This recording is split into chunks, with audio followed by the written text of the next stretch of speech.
Accrochez-vous, car l'histoire que vous êtes sur le point de découvrir vous plongera dans les abîmes de la cruauté humaine et les méandres d'un empire criminel sans précédent. Et si le destin d'un enfant était scellé, non par les contes de fées et les berceuses, mais par le crépitement des mitraillettes, les récits de tonnes de cocaïne et les listes de condamnés à mort, imaginez grandir avec, pour figure paternelle, un homme dont le nom allait, 20 ans plus tard, inspirer la terreur sur 2 continents et pour la capture duquel le gouvernement des États-Unis offrirait une récompense de 10 millions de dollars. Qu'advient-il de la psyché d'un garçon né non seulement dans la misère de la province mexicaine, mais au cœur même d'un empire criminel en formation, dont l'ampleur de la violence et l'influence éclipseraient tout ce que l'Amérique latine avait connu depuis l'époque de Pablo Escobar? Était-il possible d'échapper à ce destin où les gènes, l'éducation et l'environnement l'ont-ils condamné, dès son premier souffle, à devenir ce qu'il est devenu, l'un des narcotrafiquants les plus cruels de l'histoire du Mexique, un homme ayant personnellement noyé 6 personnes et ordonné l'exécution de plus de 100?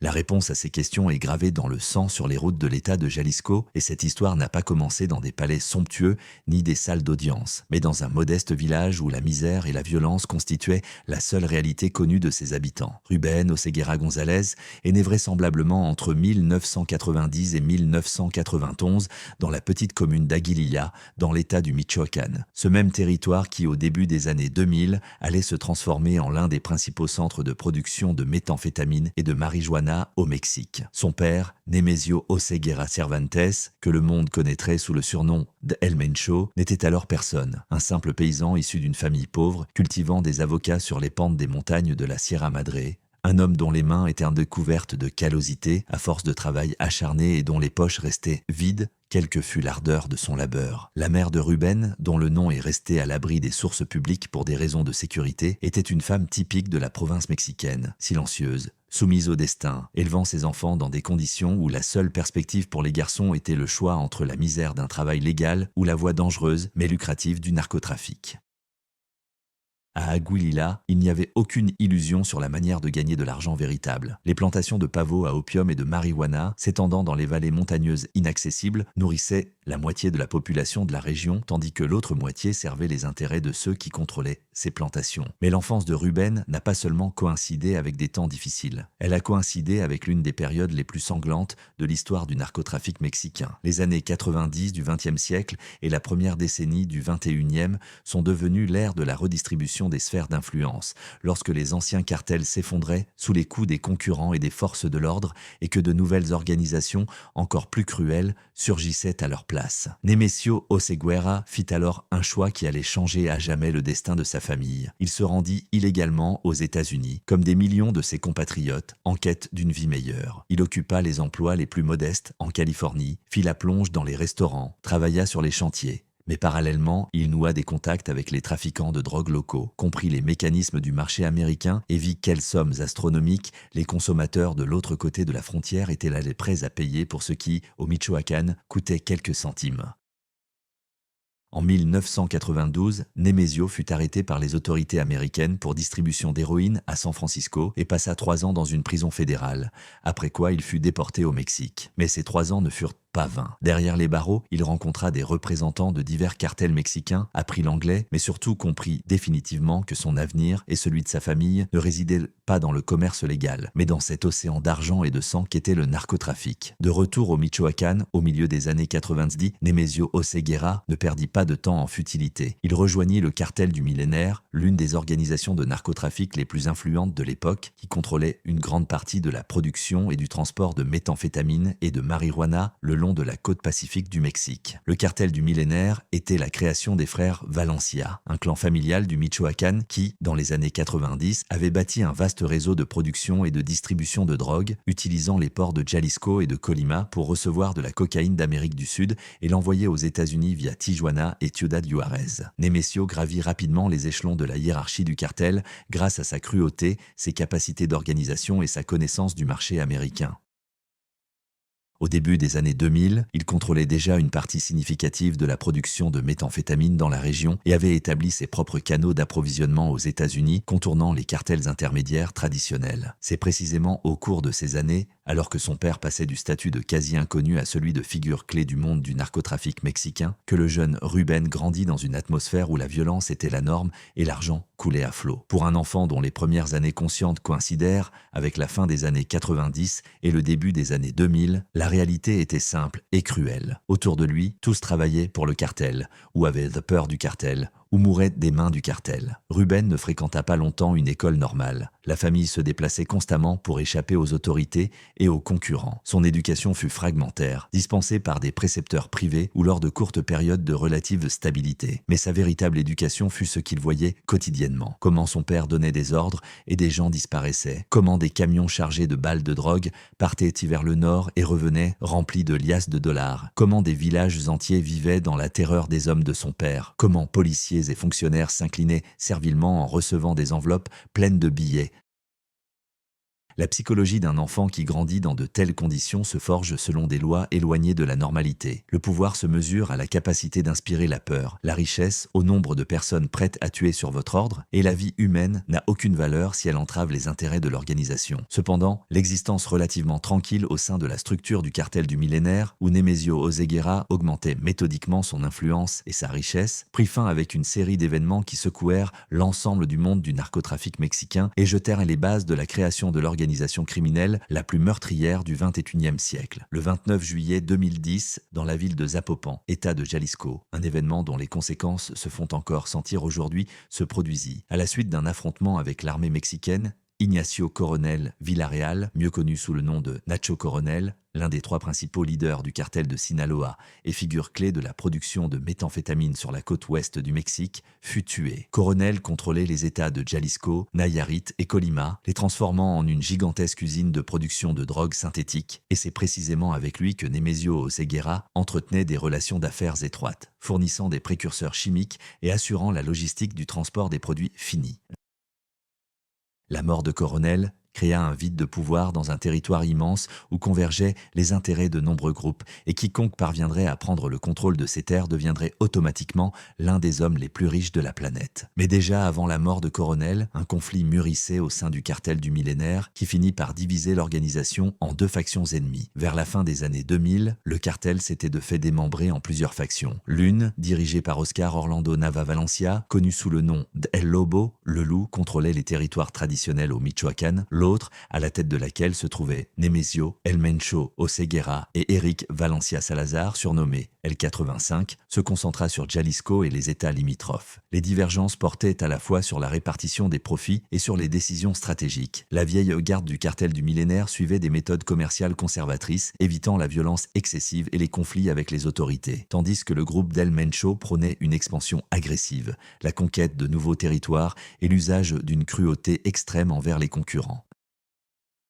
La rupture définitive eut lieu entre 2009 et 2010, lorsque El Mencho et ses partisans se séparèrent officiellement et annoncèrent la création d'une nouvelle organisation qui reçut le nom de Cartel Jalisco Nouvelle Génération, Cartel de Jalisco Nueva Génération, abrégé CJNG. Le nom ne fut pas choisi au hasard. Il symbolisait la rupture avec le passé, une prétention à la jeunesse, à la modernité et à la cruauté de la nouvelle génération de narcotrafiquants qui n'avaient pas l'intention de jouer selon les anciennes règles. Si les cartels traditionnels menaient leurs affaires de manière relativement discrète, préférant la corruption à la guerre ouverte, le CJNG choisit dès les premiers jours de son existence une stratégie différente, la violence démonstrative comme instrument d'intimidation et de marketing. Le 8 septembre 2011, les habitants de la ville de Boca del Rio, dans l'état de Veracruz, furent témoins d'un spectacle qui choqua même l'opinion publique mexicaine pourtant habituée. Sur une route très fréquentée du centre-ville, furent déchargés 35 corps défigurés, hommes et femmes, certains décapités, d'autres portant des marques de torture,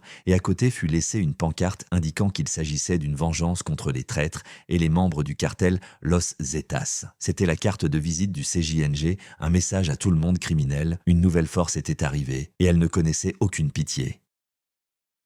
Durant ces années, de 2009 à 2012, tandis que son père construisait l'empire et inondait de sang les États de l'ouest du Mexique, Rubén Oseguera González, alors âgé de 18 à 20 ans, passa du statut de fils protégé du chef à celui de participant actif de l'organisation. Il n'était plus un enfant, mais n'était pas encore un criminel endurci, plutôt un prince d'un empire criminel qui observait le travail de son père, absorbait les méthodes de gestion, apprenait à connaître les gens et à comprendre qui était fidèle jusqu'à la mort et qui se vendrait à la première menace. Des témoins qui déposèrent des années plus tard devant les tribunaux américains affirmèrent que dès les années 2011-2012, Ruben assistait aux réunions de la haute direction du CJNG où l'on discutait des routes d'approvisionnement de la cocaïne depuis la Colombie et l'Équateur, de l'emplacement des laboratoires de production de méthamphétamine dans les montagnes de Jalisco, de la répartition des territoires entre les commandants et de la planification des opérations contre les groupes ennemis.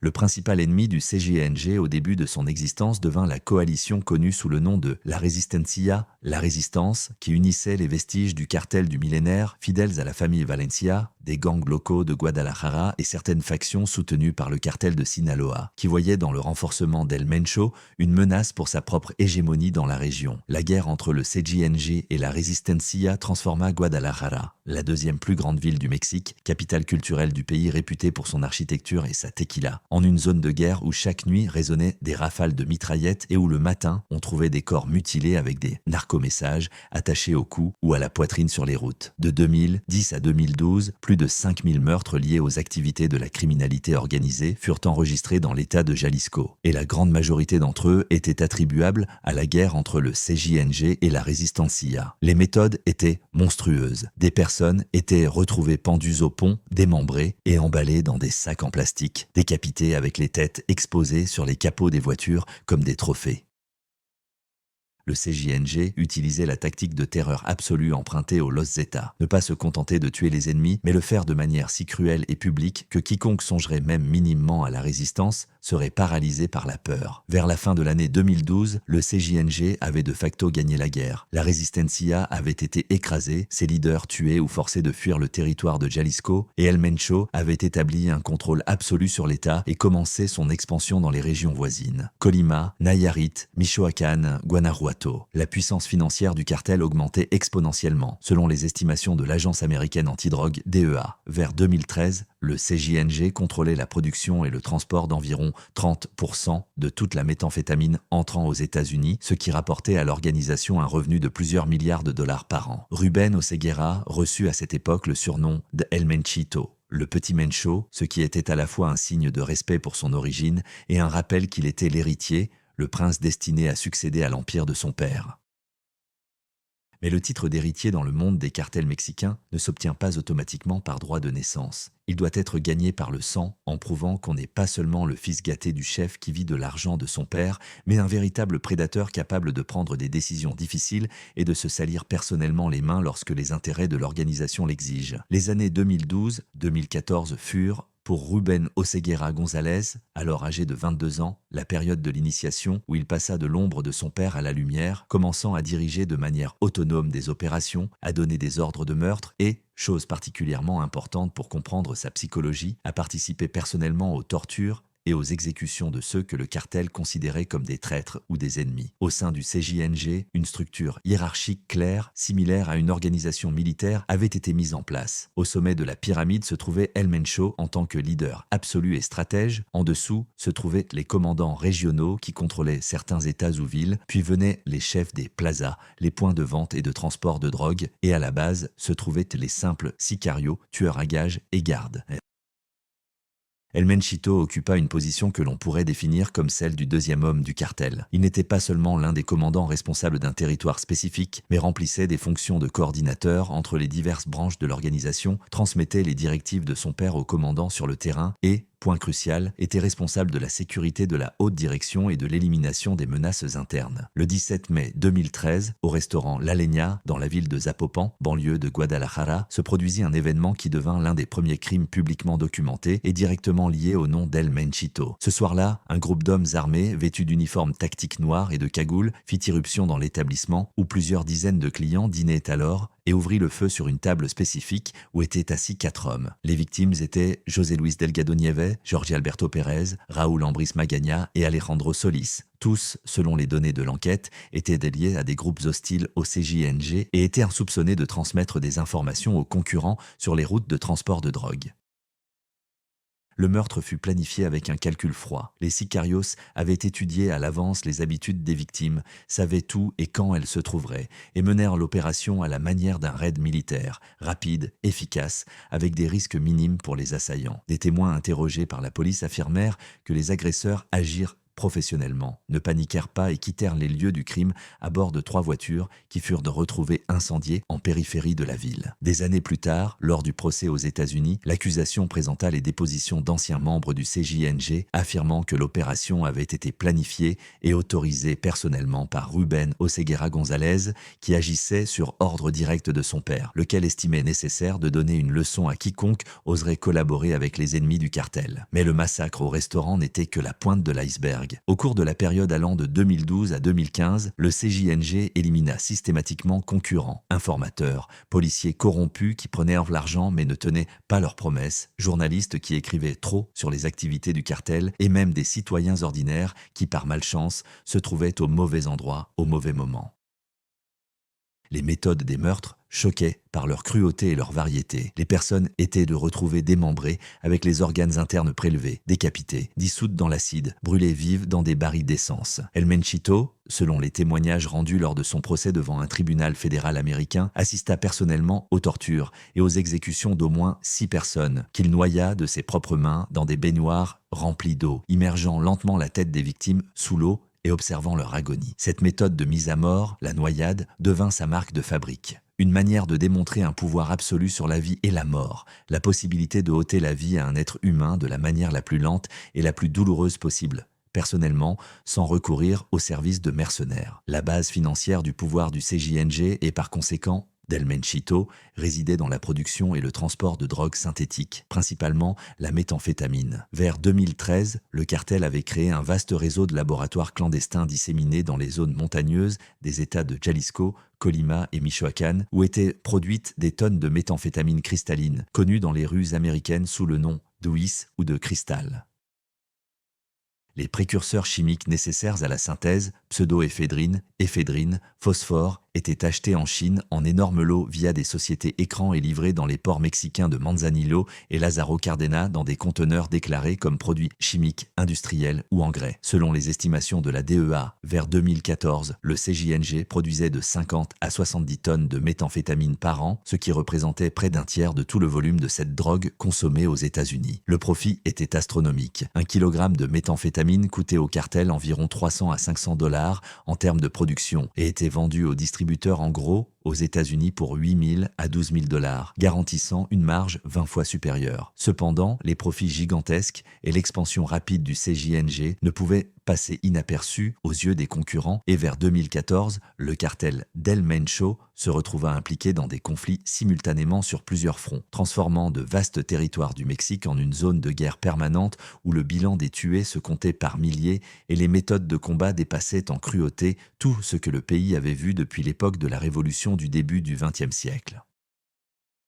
Le principal adversaire qui déclara au CJNG une inimitié mortelle fut le cartel de Sinaloa, la plus ancienne et, à l'époque, encore plus puissante organisation de narcotrafic du Mexique dirigée par le légendaire Joaquín El Chapo Guzmán, qui, depuis le milieu des années 90, contrôlait la part du lion du narcotrafic à travers la frontière mexicaine-américaine et n'avait pas l'intention de céder ses positions aux nouveaux venus de Jalisco. Pour le cartel de Sinaloa, le renforcement du CJNG représentait une menace existentielle. El Mencho non seulement occupait de nouveaux territoires, interceptait les routes d'approvisionnement de la cocaïne depuis l'Amérique du Sud, corrompait fonctionnaires et policiers en offrant plus d'argent, mais surtout démontrait une propension à un niveau de violence devant lequel même les vétérans aguerris de Sinaloa ressentèrent de la crainte. La guerre prit le caractère d'un massacre total, sans règle ni pitié. Dans l'état de Colima, situé sur la côte pacifique et avant-poste stratégique grâce à la présence de l'important port de Manzanillo par lequel transitaient les conteneurs de cocaïne et de précurseurs chimiques, les actions belliqueuses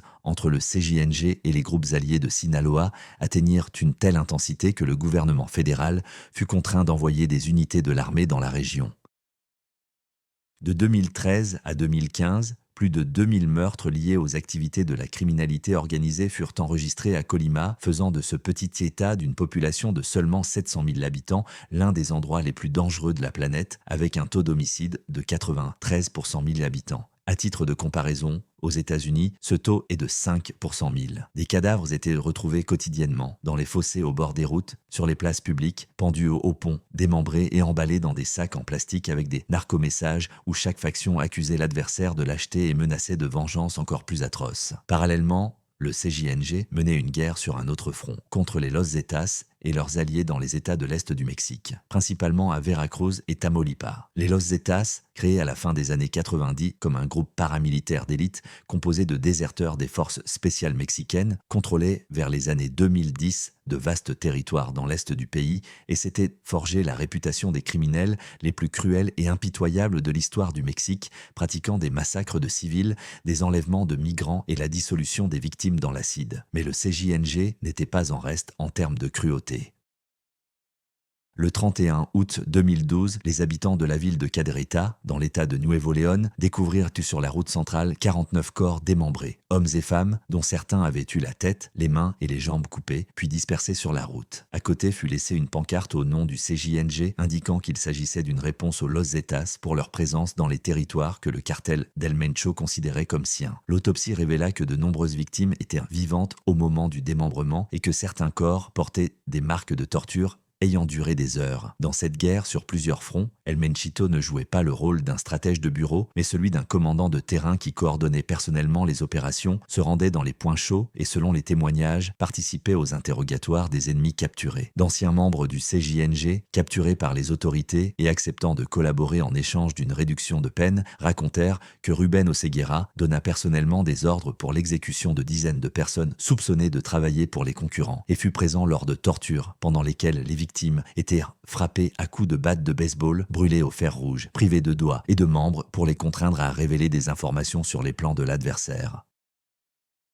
L'une des méthodes d'intimidation préférées pratiquées par le CJNG sous la direction de Menchito était l'enregistrement vidéo des exécutions. Les victimes ligotées étaient forcées d'avouer devant la caméra qu'elles travaillaient pour les cartels ennemis, après quoi elles étaient décapitées ou fusillées, et les vidéos étaient diffusées sur Internet et via la messagerie comme avertissement pour quiconque oserait entraver l'organisation. Vers la fin de l'année 2014, malgré les énormes pertes, selon les estimations des organisations de défense des droits de l'homme, pas moins de 5000 personnes sont mortes en seulement 3 ans dans les guerres avec la participation du CJNG. Le cartel del Mencho non seulement survécut, mais élargit considérablement ses zones d'influence. Le CJNG établit une présence dans 23 des 32 États du Mexique, contrôlait des ports clés sur les 2 côtes, établit des contacts directs avec les fournisseurs colombiens et équatoriens de cocaïne en contournant les intermédiaires traditionnels et créa sa propre armée de sicarios fortes de plus de 5000 hommes, armés de fusils automatiques, de lance-grenades et de pick-up blindés transformés en véhicules de combat improvisés avec des mitrailleuses lourdes installées.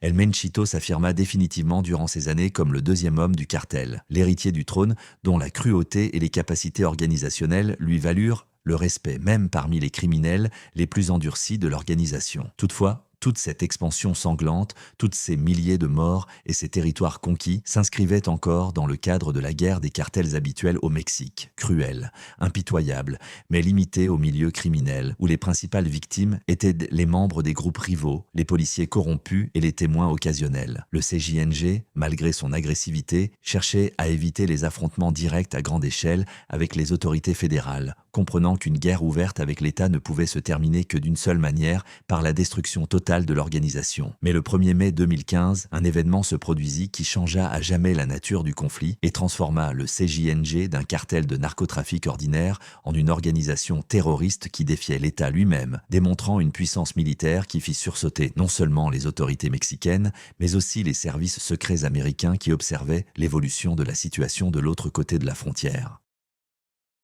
Ce jour-là, traditionnellement férié au Mexique en l'honneur de la fête du travail, l'État de Jalisco se transforma en une zone de guerre, ressemblant davantage à l'Irak ou à la Syrie qu'à un État nord-américain moderne. Les événements commencèrent tôt le matin, lorsque des dizaines d'incendies éclatèrent simultanément dans tout l'État. Des bus de transport public, des succursales bancaires, des stations-service, des bâtiments gouvernementaux brûlaient. Selon les données des autorités, En quelques heures, les militants du CJNG incendièrent 39 bus, 11 banques, 16 stations-service et bloquèrent avec des véhicules les principales autoroutes dans 20 villes des États de Jalisco, Colima et Michoacán, paralysant de fait la circulation et semant la panique parmi la population. Mais ce n'était que la première phase de l'opération, minutieusement planifiée et coordonnée à un niveau inattendu d'une organisation criminelle. Le but de tout ce chaos était de détourner l'attention de la police et de l'armée, de disperser les forces de sécurité en une multitude de points pour ouvrir la voie au coup principal, une attaque sans précédent contre les forces armées mexicaines.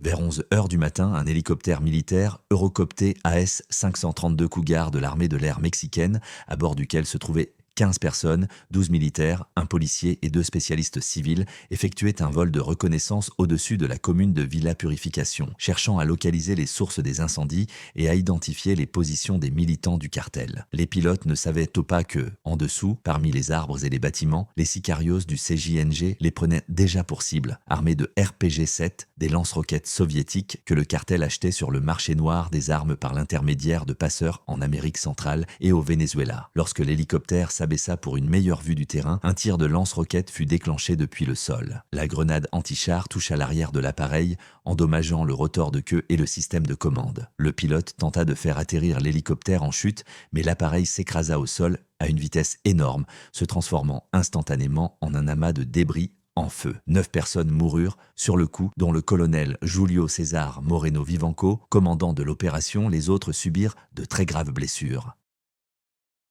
Il ne s'agissait pas d'un accident ni d'un coup de chance comme le gouvernement tenta initialement de le présenter. Ce fut une opération militaire planifiée à l'avance où les militants du CJNG utilisèrent des tactiques caractéristiques des mouvements de guérilla et des groupes terroristes du Moyen-Orient. Des années plus tard, lors des procédures judiciaires, les témoins de l'accusation affirmèrent qu'El Menchito participa personnellement à la planification des attaques du 1er mai 2015, coordonna les actions des diverses cellules du cartel et donna les ordres pour les incendies et les barrages routiers. Bien qu'aucune preuve directe de sa présence sur le lieu de l'écrasement de l'hélicoptère n'ait été présentée, l'accusation insista sur le fait que sans l'autorisation de la haute direction du CJNG, y compris El Mencho et son fils, une opération d'une telle ampleur aurait été impossible. La réaction du gouvernement mexicain fut immédiate et sévère. Le président Enrique Peña Nieto, qui se trouvait alors en visite en France, déclara dans un message d'urgence que l'État ne tolérerait pas de tels actes de terrorisme et que tous les coupables seraient trouvés et punis. Des milliers de militaires furent transférés à Jalisco. Une vaste opération de nettoyage des territoires contrôlés par le CJNG commença. Des centaines de perquisitions et d'arrestations furent effectuées.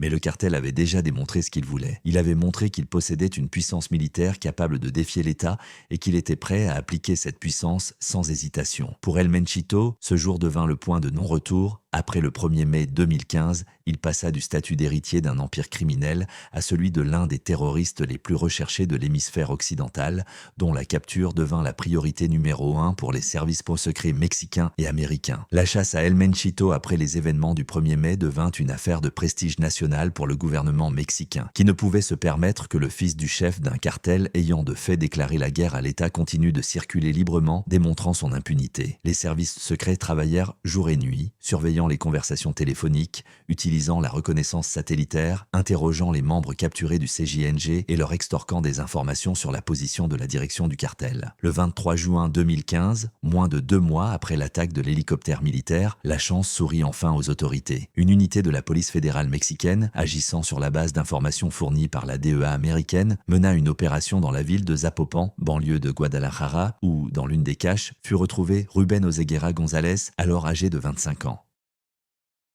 Selon les données de la police, Menchito n'opposa aucune résistance à l'arrestation. La supériorité numérique du groupe d'assaut qui avait encerclé le bâtiment coupant toute voie de fuite était trop écrasante. Lors de la perquisition de la maison furent trouvés 3 fusils automatiques, 9 pistolets de divers calibres, plusieurs grenades, environ $50 000 en espèces, de faux documents sous divers noms et des équipements de communication utilisés pour les contacts cryptés avec les autres membres du cartel. Les accusations portées contre El Menchito par le parquet mexicain étaient si graves que chacune d'entre elles entraînait des dizaines d'années de prison. Participation à des activités de de criminalité organisée, détention illégale d'armes à usage militaire, blanchiment d'argent, enlèvement de personnes et surtout de multiples meurtres commandités. L'enquête disposait de témoignages d'anciens membres du CJNG qui, en échange de la promesse d'une réduction de peine, étaient prêts à raconter les crimes commis par l'héritier du cartel. Ces témoignages brossaient le portrait d'un homme pour qui le meurtre n'était pas un événement extraordinaire nécessitant des raisons particulières, mais une procédure de routine dans la gestion de l'organisation, un moyen de résoudre tout problème, de l'élimination des concurrents à la punition des subordonnés pour des échecs dans l'exécution des tâches.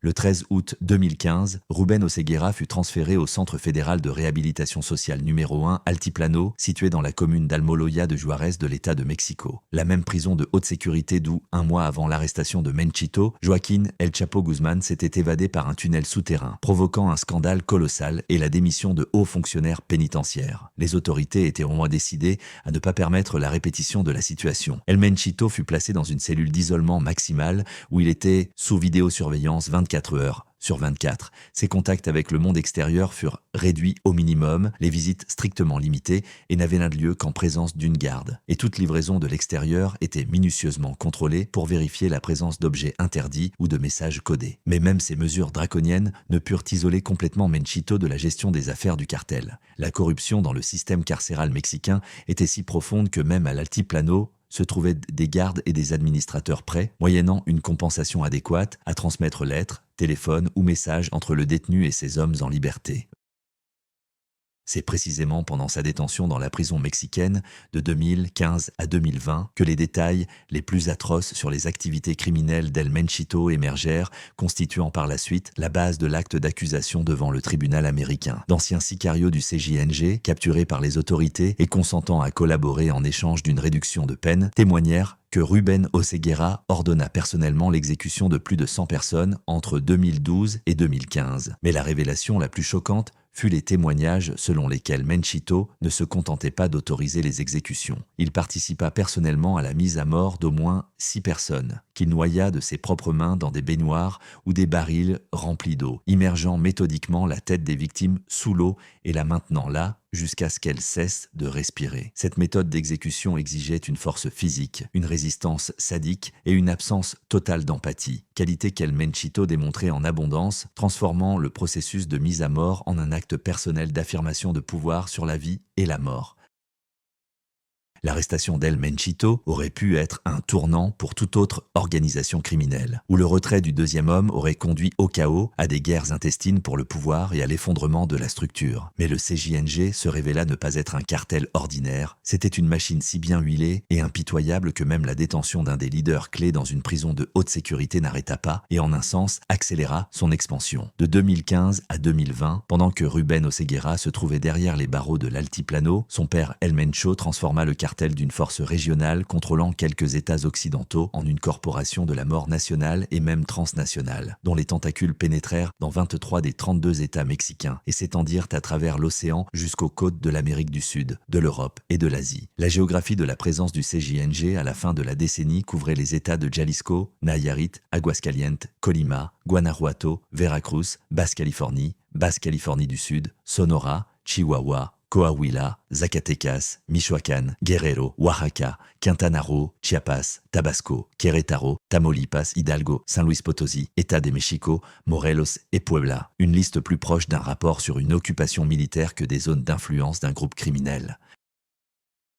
La clé de cette expansion rapide fut la conquête de nœuds de transport stratégiques et surtout des ports sur les deux côtes du Mexique. Veracruz sur l'océan Atlantique, Manzanillo et Lázaro Cárdenas sur le Pacifique. Le contrôle de ces ports conférait au CJNG plusieurs avantages critiques. Premièrement, l'accès direct aux approvisionnements en cocaïne de Colombie, d'Équateur et du Pérou, qui pouvaient désormais être reçus sans intermédiaire, augmentant ainsi les profits. Deuxièmement, la possibilité d'importer d'énormes volumes de précurseurs chimiques de Chine et d'Inde pour la production de drogues synthétiques. Troisièmement, l'infrastructure pour l'exportation des produits finis non seulement aux États-Unis, mais aussi en Europe, en Australie et en Asie, où la demande de méthamphétamine et d'autres substances synthétiques augmentait à des rythmes explosifs. De 2018 à 2021, rien qu'à travers le réseau des frères Alfredo Vázquez, qui travaillaient pour le CJNG, plus de 1400 tonnes de produits chimiques pour la production de méthamphétamine furent importées au Mexique, plus de 1800 tonnes de substances pour en augmenter la puissance et plus de 44 tonnes de précurseurs pour la synthèse du fentanyl. C'est précisément le fentanyl qui est devenu le produit ayant changé la nature du narcotrafic du CJNG et transformé le cartel en la principale menace pour la santé publique des États-Unis.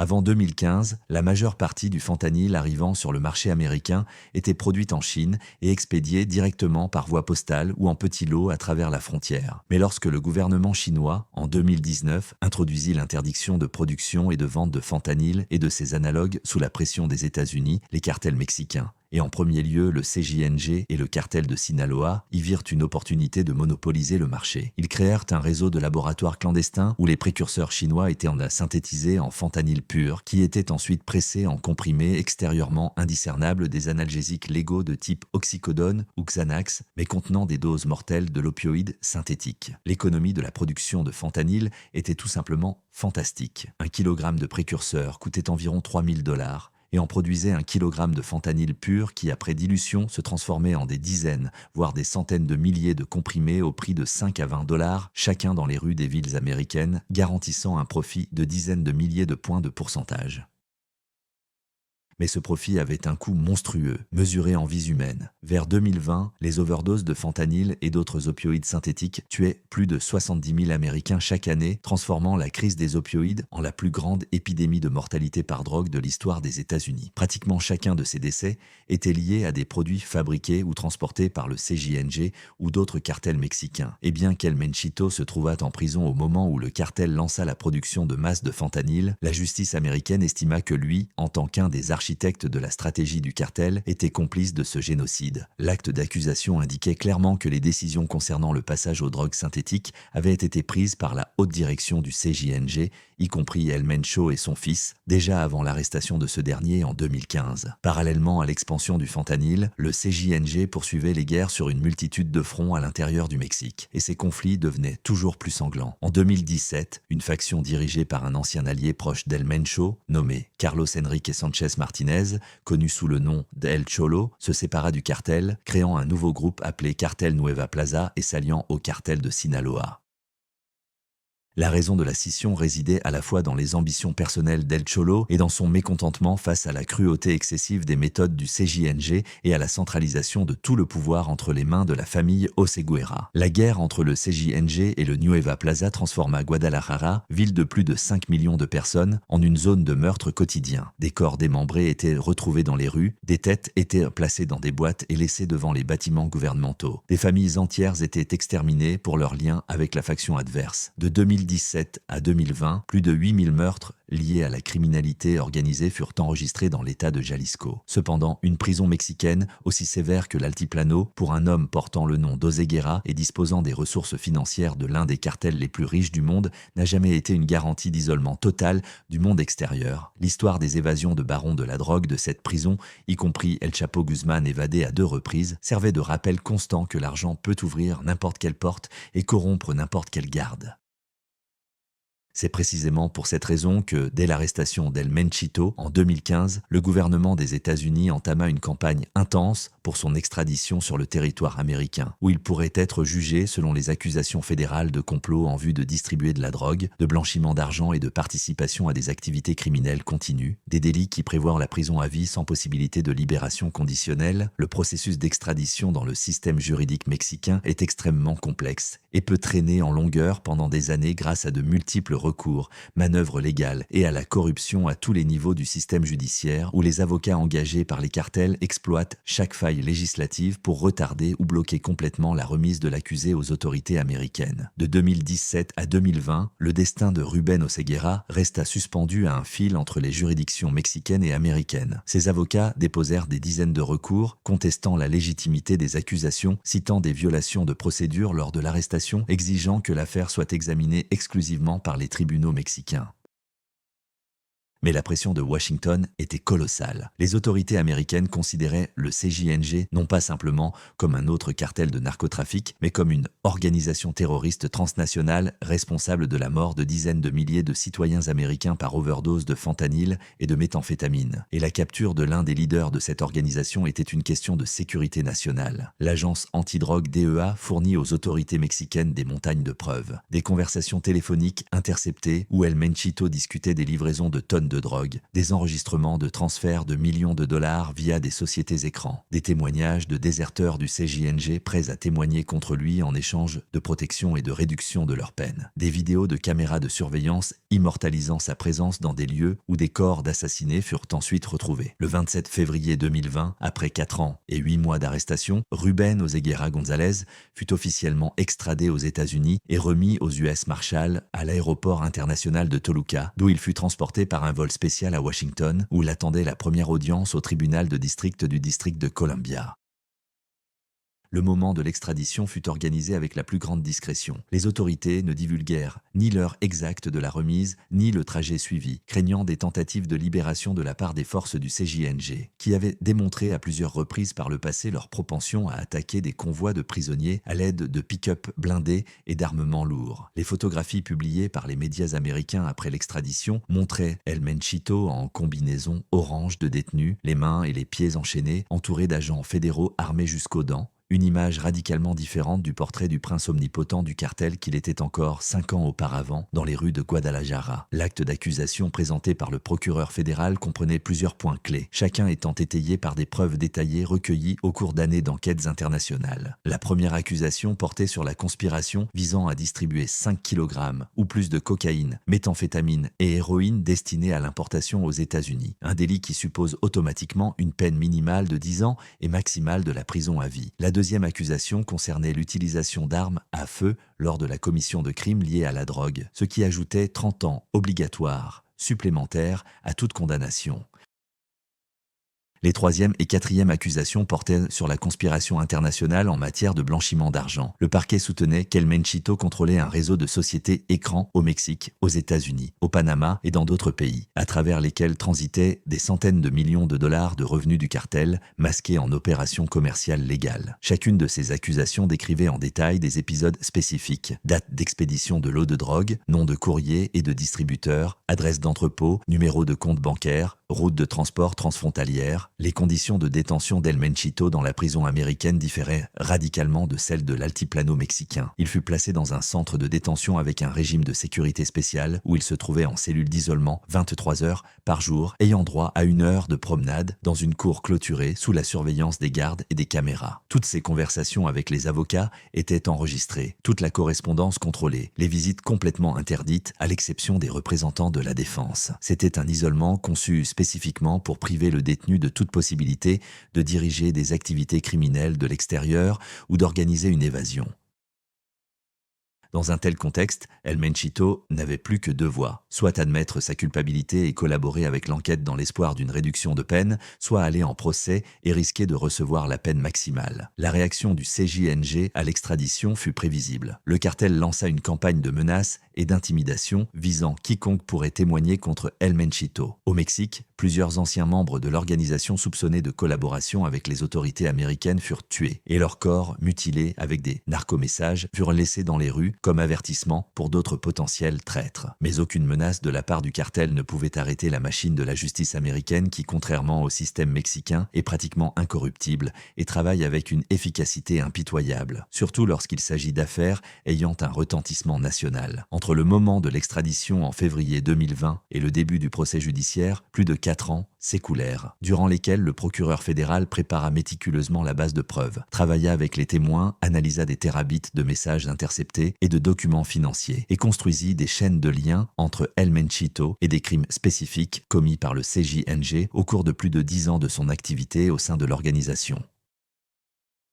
Les avocats de la défense, engagés vraisemblablement avec l'argent caché par la famille Oseguera sur des comptes offshore, tentèrent de discréditer les témoins à charge, contestèrent l'admissibilité de certaines preuves recueillies sur le territoire mexicain, affirmèrent que leur client était simplement le fils d'un narcotrafiquant mais ne prenait pas une part active à la gestion du cartel. La stratégie de la défense reposait sur la tentative de présenter Ruben comme une victime des circonstances, un jeune homme né dans une famille criminelle qui n'avait pas eu le choix. Cependant, cette ligne de défense se brisa sur le roc des faits présentés par l'accusation. Le procès judiciaire commença en septembre 2024 au tribunal de district du district de Columbia sous la présidence de la juge Beryl Howell, une femme réputée pour être une juriste dure mais juste, nommée à son poste par le président Barack Obama dès 2013. Le procès dura 2 semaines, durant lesquelles, devant les jurés, 12 citoyens ordinaires des États-Unis, sélectionnés parmi des centaines de candidats, se dessina un tableau de crimes d'une telle ampleur et cruauté que même les chroniqueurs judiciaires aguerris admirent. Ils ne se souvenaient pas d'une affaire où les témoignages étaient aussi choquants.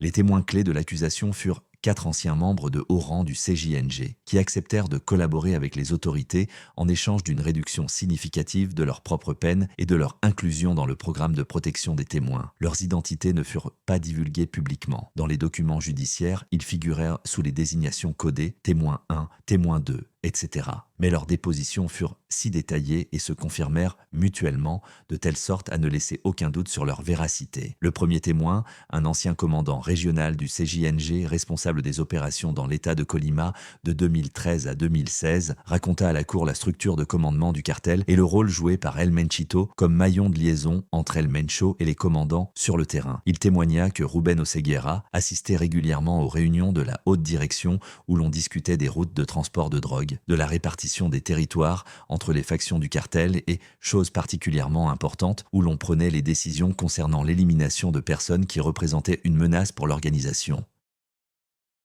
Le témoin décrivit un épisode spécifique survenu en 2014, lorsque El Menchito donna personnellement l'ordre d'exécuter 2 policiers de Guadalajara qui avaient refusé d'accepter des pots de vin du cartel et enquêtaient activement sur les activités du CJNG. Leurs corps furent retrouvés 1 semaine après leur disparition sur le bas-côté d'une autoroute, avec des signes clairs de torture, doigts coupés, zones de peau brûlée et blessures par balle à la tête. Mais le témoignage le plus déchirant fut celui du deuxième témoin, un ancien sicario du CJNG qui travaillait directement dans l'escorte d'El Menchito et assista à plusieurs meurtres commis personnellement par l'héritier du cartel. Cet homme, qui parlait par l'intermédiaire d'un interprète d'une voix monotone et sans émotion, raconta à la cour comment, entre 2013 et 2015, il avait été témoin de la façon dont Ruben Oseguera avait tué de ses propres mains 6 personnes, utilisant toujours la même méthode. Les victimes étaient complètement déshabillés, ligotés les mains derrière le dos, poussés dans de grandes cuves métalliques remplies d'eau froide, après quoi El Menchito, debout au-dessus de la cuve, immergeait méthodiquement la tête des victimes sous l'eau, la maintenant là pendant plusieurs minutes, leur laissant reprendre un peu d'air et répétant la procédure jusqu'à ce que la personne cesse de résister et meure par asphyxie. Le témoin décrivit comment, durant ces exécutions, Menchito restait absolument calme, ne criait pas, ne manifestait aucune émotion, comme s'il accomplissait un travail de routine. Cette froideur était plus effrayante que n'importe quelle rage. Parmi les victimes figuraient des informateurs présumés, des membres de groupes rivaux capturés au combat, et même 2 subordonnés du CJNG accusés d'avoir volé de l'argent du cartel. Le procureur présenta également à la cour une masse considérable de preuves documentaires, des messages interceptés provenant de systèmes de messagerie cryptés que les services secrets américains avaient réussi à déchiffrer, où El Menchito discutait avec son père et d'autres leaders des détails des opérations de transport de tonnes de cocaïne et de méthamphétamine. Des registres financiers montrant le mouvement de centaines de millions de dollars à travers une chaîne de sociétés écrans au Mexique, au Panama, aux îles Caïmans et au Belize. Des vidéos de caméras de surveillance immortalisant Ruben lors de rencontres avec des membres connus du cartel dans des restaurants et des clubs de Guadalajara peu avant son arrestation.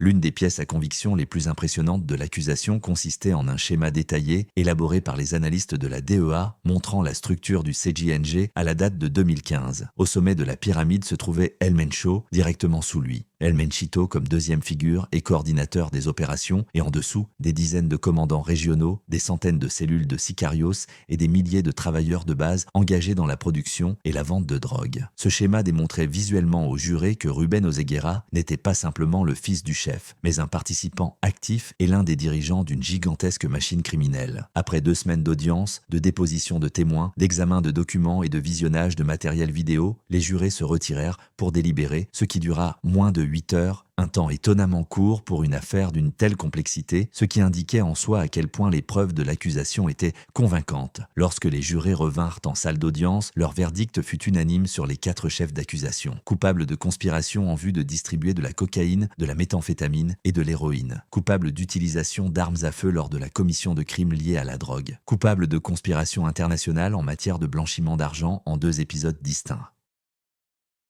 Au moment de la lecture du verdict, Rubén Oseguera González, assis à la table de la défense dans un costume gris que ses avocats avaient choisi spécialement pour qu'il paraisse moins menaçant aux yeux des jurés, ne manifesta aucune émotion, ni colère, ni désespoir, ni encore moins de soulagement du fait que l'incertitude ait enfin pris fin. Il regardait simplement droit devant lui avec le même regard vide que les témoins avaient été décrits en racontant comment il tuait les gens dans les cuves d'eau, le regard d'un homme pour qui la vie humaine, y compris la sienne propre, n'avait aucune valeur. La juge Beryl Howell fixa le prononcé de la sentence au 7 mars 2025, donnant aux parties le temps de préparer les déclarations finales et les recommandations sur la durée de la peine. Bien que, selon la législation fédérale des États-Unis, pour l'ensemble des crimes commis, El Menchito risqua une peine minimale de 40 ans à la prison à vie sans droit à la liberté conditionnelle, le parquet insista sur la punition maximale, arguant de l'exceptionnelle dangerosité du condamné pour la société, de l'ampleur des dommages qu'il avait causés et de l'absence totale de remords.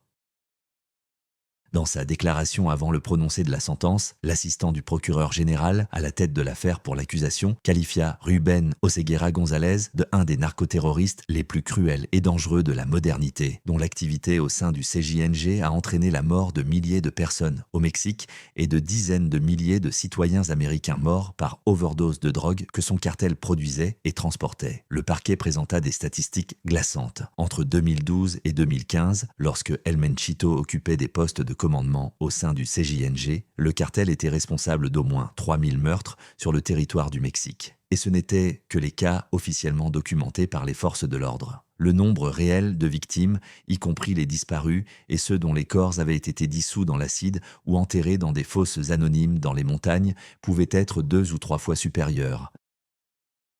Le 7 mars 2025, la juge Howell prononça la sentence qui devint l'une des plus sévères de l'histoire des affaires liées au cartel de narcotrafic mexicain. La prison à vie sans possibilité de libération conditionnelle, plus 30 ans supplémentaires pour le chef d'accusation sur l'utilisation des armes, une peine qui garantissait de fait que Rubén Oseguera González, alors âgé de 35 ans, passerait le reste de ses jours dans une cellule d'une prison américaine de haute sécurité et y mourrait sans jamais revoir la liberté. Dans la motivation de la sentence, la juge observa que les crimes de l'accusé vont au-delà du narcotrafic ordinaire et représentent une activité terroriste systémique visant à la déstabilisation d'un État entier et à la destruction massive de vies humaines pour l'enrichissement personnel, et que la société doit être protégée de tels individus par la durée maximale possible de la détention. El Menchito écouta la sentence debout, toujours sans émotion, et lorsque la juge lui demanda s'il avait quelque chose à dire, il répondit brièvement en espagnol « non ». Le seul mot qu'il prononça durant tout le procès. Mais la condamnation à perpétuité d'El Menchito ne signifiait la fin ni pour le CJNG, ni pour la dynastie Oseguera. Au moment du prononcé de la sentence en mars 2025, le cartel restait l'une des 2 organisations de narcotrafic les plus puissantes du Mexique avec le cartel de Sinaloa, contrôlait de vastes territoires, produisait et transportait des tonnes de drogue synthétique chaque mois et continuait de mener des guerres sanglantes avec les concurrents. Plus important encore, Nemesio El Mencho Oseguera Cervantes, le patriarche de la famille, alors âgé de 68 ans et fondateur du cartel, demeurait toujours en liberté, se cachant quelque part dans les montagnes de l'ouest du Mexique, protégé par une armée de milliers de sicarios fidèles et de fonctionnaires corrompus. Sur sa tête, le gouvernement américain avait fixé une récompense de 10 millions de dollars, une somme égale à celle offerte pour des informations sur la localisation d'Oussama Ben Laden, ce qui en dit long sur la gravité de la menace que les États-Unis attribuent à cet homme. Tant qu'El Mencho sera vivant et libre, le CJNG existera et poursuivra ses activités sanglantes, et l'arrestation et la condamnation de son fils, aussi symboliquement importantes soient-elles, ne changeront pas la nature fondamentale du problème. L'héritage de Rubén Oseguera González se mesure non pas aux années passées à la tête de l'organisation criminelle, mais aux conséquences de ses actions pour des millions de personnes des 2 côtés de la frontière mexicaine-américaine.